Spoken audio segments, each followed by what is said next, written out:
All right, thanks, Jackson. And temperatures are expected to climb well above 90 degrees later in the week, and that could cause heat stroke if you're not careful. We go live to News 9's Nick Robinson. He is live in Schofield with what you can do to avoid a trip to the hospital.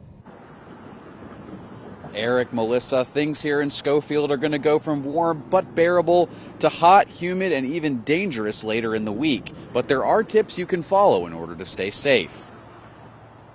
With temperatures expected to get above 90 degrees over the next few days, recognizing the early signs of heat exhaustion and heat stroke are vital. At first, it likely won't seem too bad. You start to feel a little bit unwell. Maybe you feel a little bit lightheaded. You're profusely sweating. Maybe you're having some mild muscle cramps. You just don't feel quite well. That's usually a sign that, your body's telling you, you got to cool down a little bit. All the while, even if you aren't working hard, you'll likely be sweating. But if you stop sweating despite being hot, it's a sign to get help fast.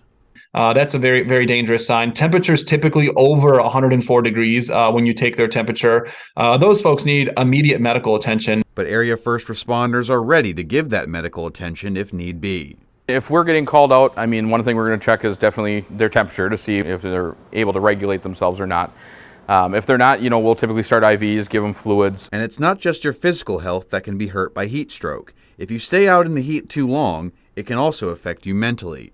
People moving into heat stroke, they start to get a little bit more confused. They start saying things that maybe don't make sense, and they start to act in an irrational manner. And that can be problematic because now not having the wherewithal to know that you're not doing well, you might just stay out in the heat, get more and more sick. He said the best thing you can do for someone if they start to act like that is to get them inside and get them some ice to keep them cool until paramedics arrive.